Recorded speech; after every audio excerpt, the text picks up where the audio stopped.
আমাদের দাদু ভাইয়ের খাওয়া দাওয়ার সিস্টেম এই যে বাটিতে দুধ, ঝিনুক পাশে পড়ে থাকলো, এই যে ড্রপার করে খাচ্ছে সে। এরকম করে খেলে তবে ওর গলায় আটকায় না, ও সুন্দর করে খেতে পারে। আর এরকম করে খেলাধুলো করে। আমার কাছে গলায় কাপড় দিলেও চিল্লাই। এই যে ওর মা এই প্রসেস আবিষ্কার করেছে। আর এই যদি ঝিনুক করে খাওয়ানো হয় চিৎকার করে শেষ করে। পুরো বোতল আনবো। আর বোতলটা মোটেও খায় না, চিবাই খেলা করে। এই যে কত সুন্দর খাচ্ছে।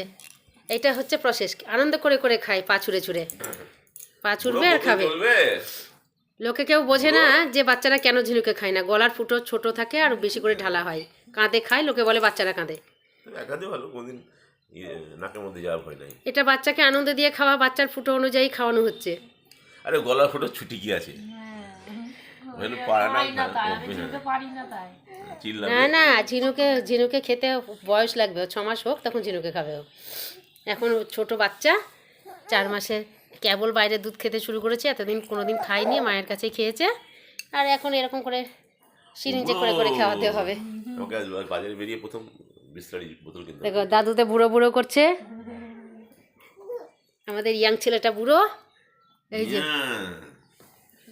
আরে বাস এমড়ো পা ছুঁড়ে ছুঁড়ে কি সুন্দর খাবে আনন্দ করে করে। গেল গেল গেল গেল, ঠান্ডা হয়ে যাচ্ছে। এখন দেখছে বসে বসে এটা কি হচ্ছে।